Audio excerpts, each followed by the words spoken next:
Hey everybody, and welcome to Searching for Ghosts on YouTube. This is the revisited series, The Disappearance of CAYCE LYNN MCDANIEL. Searching for Ghosts is an audio podcast that is 5 years old. It is already out. Anywhere you listen to audio podcasts, Spotify, Apple, Amazon, it's already there. This is 5 years later. I'm just revisiting it. Okay? We're going to talk about it. This is episode lucky number 13. And this is a good one. This one redeems the podcast from the spy movie episode that was 12, the beach lake and the briefcase. This one has all the things I liked about the briefcase one, being on location, blah, blah, blah. But it wasn't a wild goose chase. Don't really know if they got anything out of this, but it moved the needle. You could see, for the first time, you could see a direct correlation between something being aired in the podcast and law enforcement responding, which is pretty kick-ass, you know. So you know they're listening. Start off by saying that Dawn is one of my favorite people on planet Earth. Okay. I love that woman so much. And, this goes from an interview talking about some things that her sister, Traci, and Dawn both had forgotten about. And then she mentions it, during the course of this podcast, tells Dawn about it. Dawn calls me and is like, hey, look, forgot all about this. And we go from interviewing, talking about it just to get it on audio, to get it out, to we end up inside CAYCE McDaniel's old house that same day. It was a wild one. I remember Dawn, I don't know what she drove, but some big SUV, and that truck is right there on the road.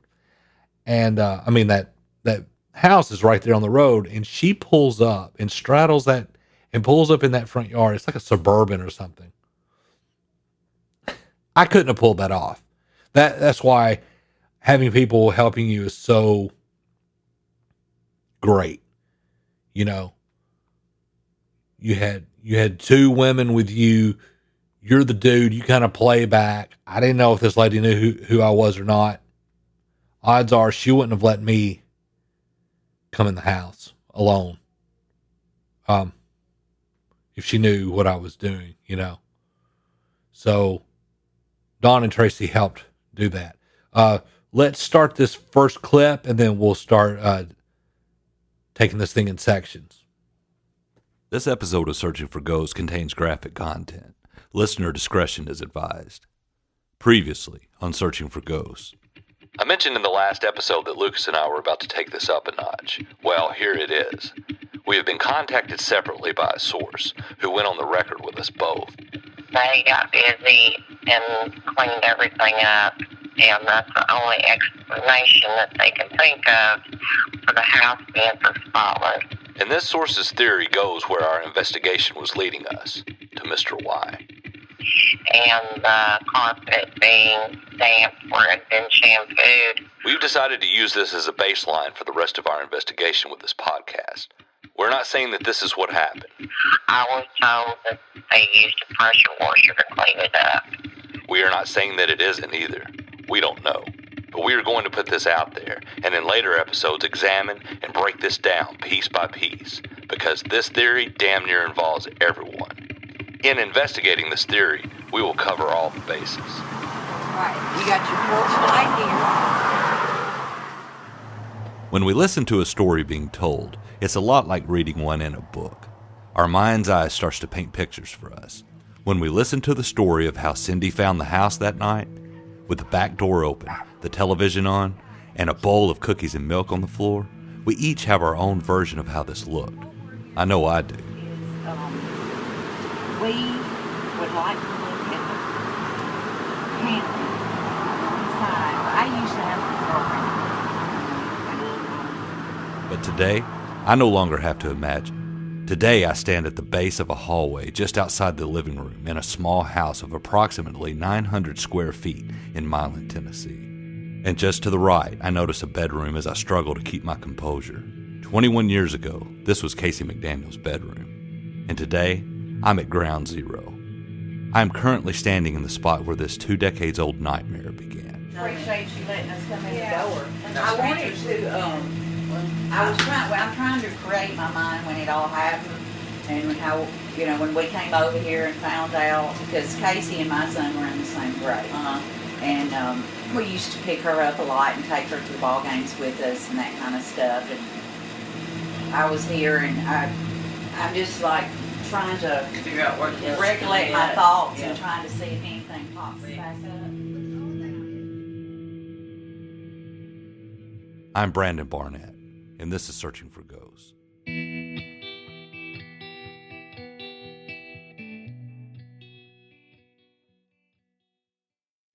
I'm sure you remember Dawn from previous episodes. She was there at the beginning, helping with rescue dogs, flyers, and stakeouts. She contacted me after talking with her sister Traci, who was with Dawn at the house just a few days after Casey went missing.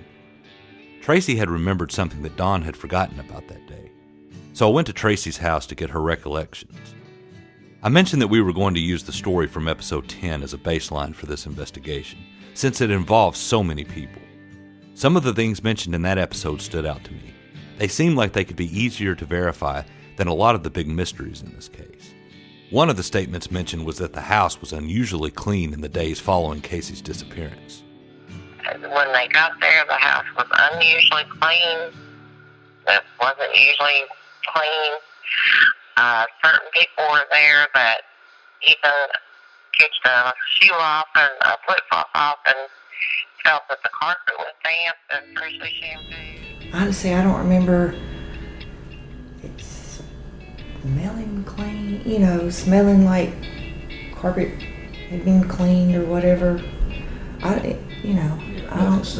Nothing stood out like that. It wasn't nasty, but it wasn't, Mary Maids hadn't been there or anything. Yeah. It was just lived in. It was just a house, just lived in. Hello? She didn't have nothing, so I brought peanut butter and cracker and water.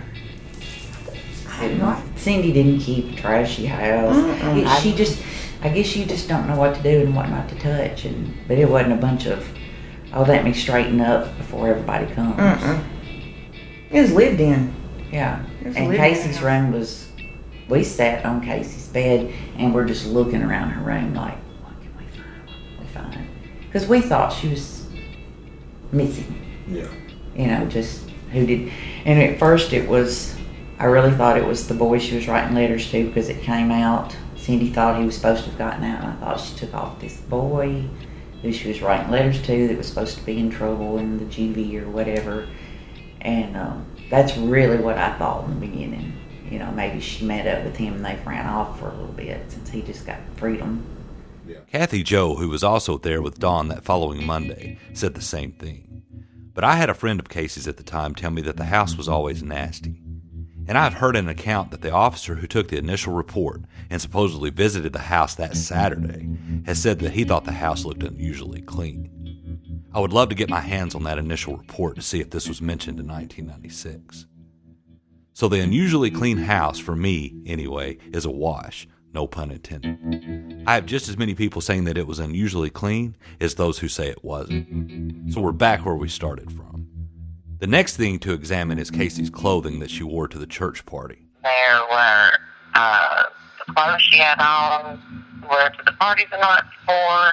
When law enforcement asked for them to bag them up to be sent off, they had already been washed, and that wasn't something that was normally kept up with either. The laundry. I remember Casey's clothes, and they weren't just all neatly folded and washed. They were like tousled on the bed. Cindy had left stuff. We were waiting on the police to come. No, so those were the clothes from that night. Yeah, and I was there not the cereal bowl was I still. don't remember. I think it was still there because it was stunk by then. No, it didn't. I I'm almost positive I saw that cookie bowl in a Tupperware, like she was keeping it for fingerprints, or I don't know, because I remember you making a phone call when you were sitting there, because like you said, didn't you call Winfrey McCoy and say, because that tells me right then, our state of mind was the police hadn't been there yet. Mm-hmm. That's what I thought, so why I called Yeah, police hadn't been there. That's why everything was, I'm thinking the cookies and milk and everything was still sitting there, because police hadn't even been there, and this was Tuesday, and she'd been gone since Saturday. Yeah. Sunday, Monday, Tuesday, when y'all coming? And you called and asked. And what did he say? I can't remember. I just remember saying, "What the hell, Mike? What's going on?" And he was saying that they were investigating, doing an investigation. He'd send somebody else out there. Yeah. So I don't remember fingerprints on the back door or anything. You know, you see when they smudge stuff up. They ain't been there Tuesday. Okay, so we kind of get some information about the house, because Tracy and Dawn were both there the following Tuesday. Okay, so they kind of established that the cops hadn't been there yet. You know, what was it? Was it four days? Sunday, Monday, Tuesday, Wednesday. Okay, so they showed up on like Wednesday or Thursday.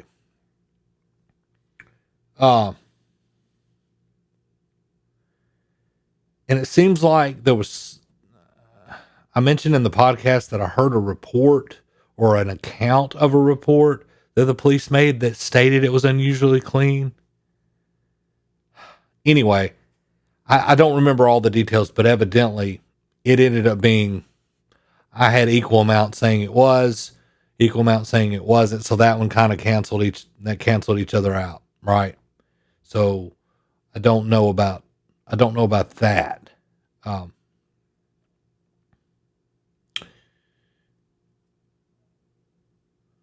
The other thing with the clothes, okay, clothes from the party on the bed were still on the bed, according to Tracy and Dawn,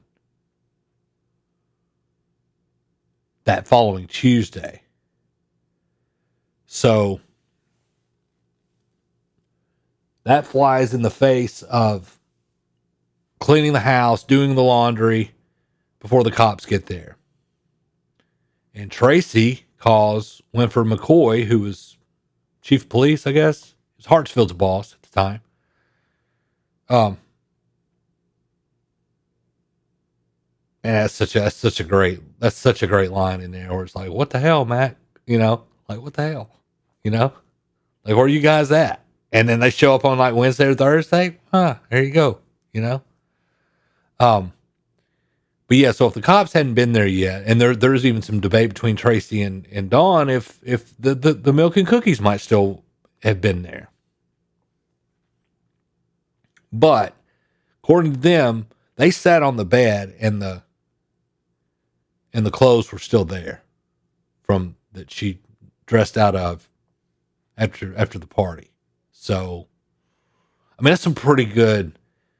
We kind of knock a bunch out here in this. Even though some of the answers are not definitive, we said we were going to take that previous interview apart as much as we could, and we knocked a bunch out in this episode, man. Or at least tried to, with the damp carpets and then the laundry and such.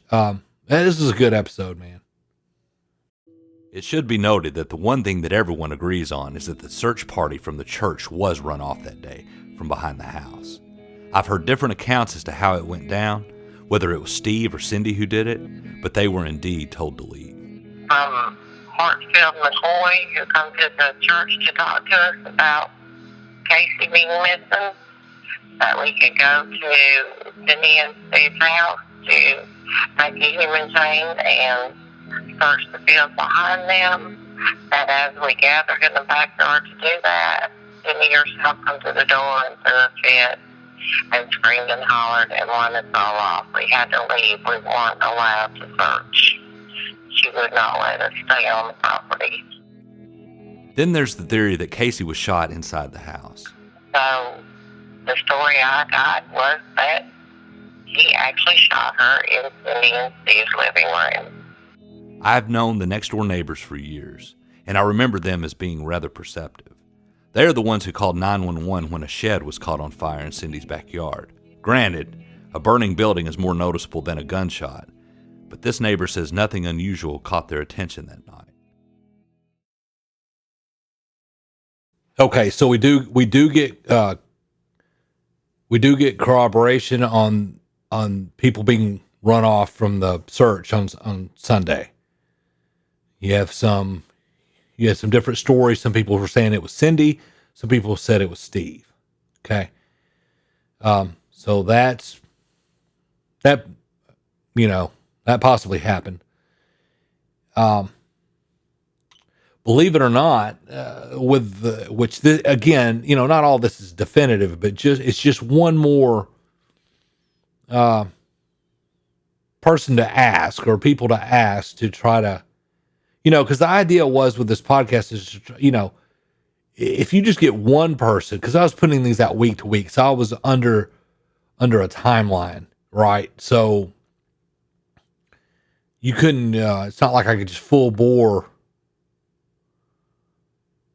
really take my time do you get two corroborating sources on things as a journalist, right? Well, I was trying to eat during all this too, so so what you do is you throw out what you've got, and then you see if that smokes out more, and it just keeps, right? Just like Dawn and Traci come in about the it sparks that about the scratches on the wall thing. And all the stuff about the clothes still being there on the bed, it gets people to thinking, that's what you do. Believe it or not, the gunshot in the house, which again, not definitive. I actually knew the neighbors next door to Casey's house, believe it or not. And again, if you're dead asleep and a gunshot goes out, it might wake you up, but it's not like you're going to be at the ready and be like, that was a gunshot. I live in downtown Jackson. That's a game we play. Fireworks or gunshot. But they did call 911 on a burning shed back there. Which again, like I say in the podcast, a building engulfed in flames is a little more noticeable than a pow in the middle of the night if you're asleep, right? But it was one more person to ask, right? That I had a connection to. And just as what happens so often when you talk to people, new details tend to emerge. Walked in, checked on Cindy. She was just kind of sitting there. And we were talking, and then she showed us Casey's bedroom, and we walked out of Casey, with the milk and cookies and the bedclothes, the TV. And we walked out of the bedroom, and there were scratches going down the hall wall. And I noticed them. They were just kind of odd looking. And then I kind of looked at Dawn. She looked at me, kind of gave that look. Because it was we kind of shot each other a look. Yeah. She knew what I was thinking. I knew what she was thinking. Yeah. Do you remember how high up? Was it lower? Mm-mm. It was, a little less than halfway up the wall, I guess.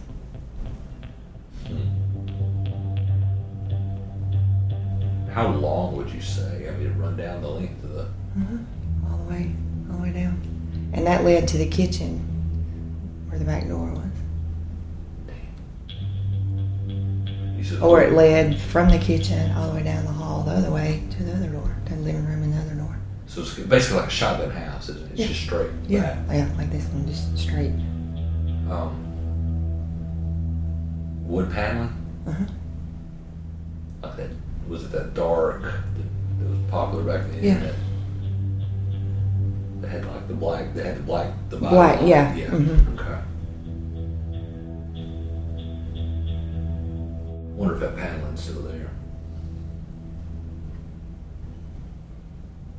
Do you have any idea who lives there? I have no idea. It's a rental, I think, so they don't own it. This is what I have no idea who lives there.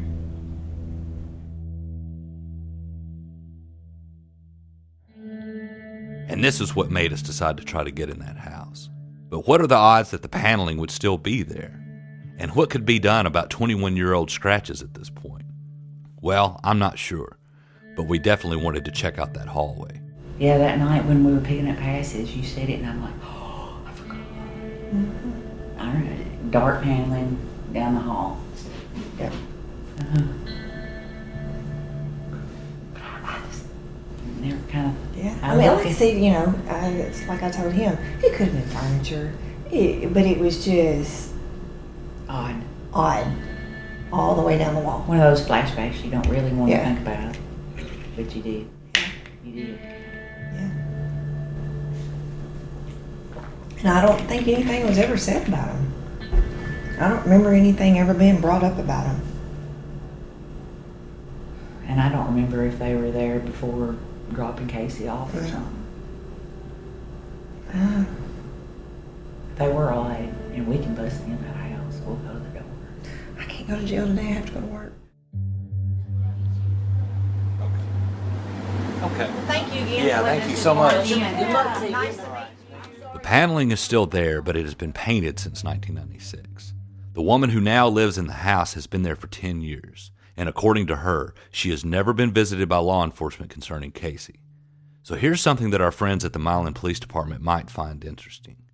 According to Traci and Dawn, the carpet in that house is the same carpet from 1996. If whatever happened to Casey happened inside that house, that carpet and paneling might hold the answers.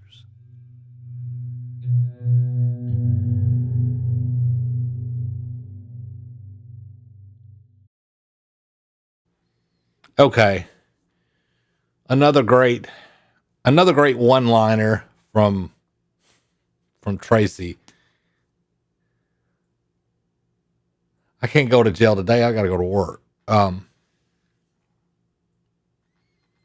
So we jump up and go to the house. And like I say, Dawn just straddles that yard, pulls up in that big old SUV. We get out like we're Secret Service or something. Pretty sure I know I was recording on my phone because I didn't have any of the equipment I have now. So I was trying to, like, again, being the only dude there, you know,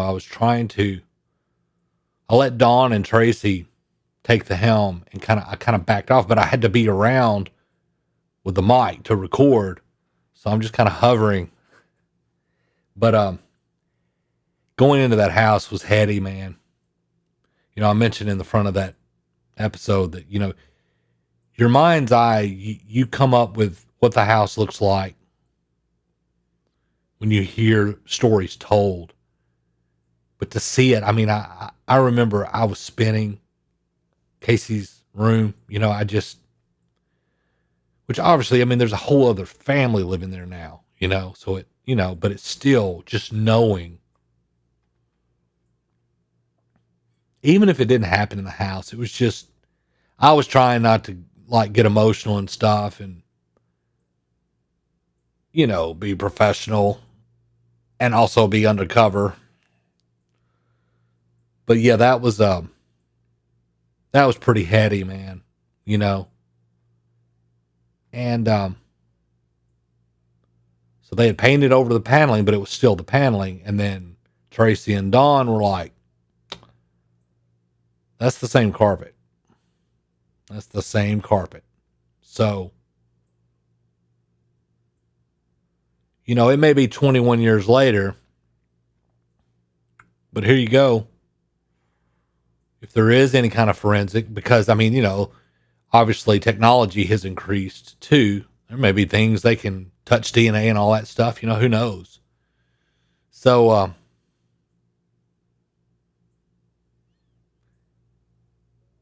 you know, I kind of dedicated the end of that one to my friends over at the Milan Police Department. If you want to check anything out, this might, you know. And I think I'm gonna end this thing. I'm gonna try to throw this in here. Somebody posted this that was at Channel 3. Bridget Chapman didn't post this one, so I've never had access to it where I could rip it off YouTube. I don't think I'll get in trouble for doing that, putting it on my YouTube. But I'm gonna play, and I don't know, I should have done the math before I started this video to see how long after this episode. But the FBI did a forensic. They came in and never heard anything else about it. Don't know if it yielded anything. Don't know. But as you'll see in the news clip, they brought out bags upon bags of evidence, man. And I don't know that anybody ever really told me that was why they were in there, but I just assumed, I'd hate to take credit for but I have no doubt this episode is I would, if I were in law enforcement and it's like, nobody ever checked that stuff and it's the same carpet and the same paneling, but it's painted. Why not, man? I'd do it. Check it out, At least it's not spy documents in a briefcase, Anyway, this was a good episode. This one probably, like I said, is probably the one episode that has the most, you can see cause and effect with it, as far as getting the FBI to take evidence out of that house,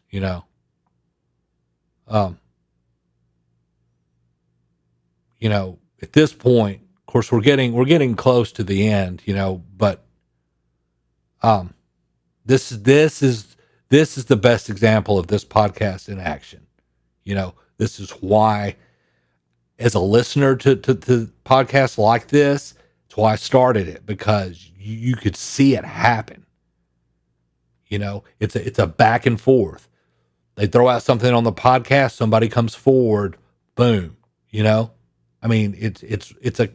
a cool thing. You don't get it much, right?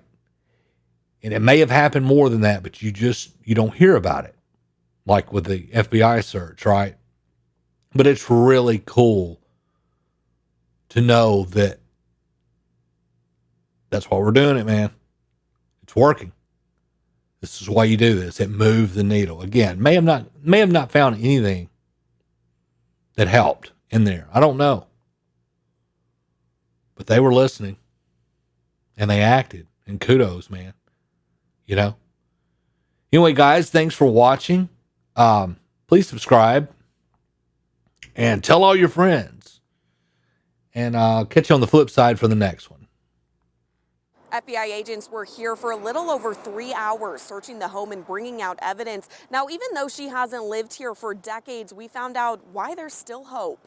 FBI agents scour through a Milan home. It's where 14-year-old CAYCE McDaniel once lived and was last seen before disappearing in 1996. We're committed to finding CAYCE, bringing her home wherever she's at, and then putting the person that is responsible for that in jail. Milan police reignited their investigation 2 years ago, around the 20-year anniversary of her disappearance. That's also when podcaster Brandon Barnett highlighted the case. This is a podcast about the disappearance of CAYCE LYNN MCDANIEL. People close to the investigation told Barnett what they saw in the house. There were scratches going down the hall, and I don't know if they were there before CAYCE went missing. The new owner took him inside and told him the carpet nor wall panels have been replaced since McDaniel lived there. Those two things right there, could be telling. The FBI brought new technology inside the home on Wednesday that could detect old bodily fluids, such as blood.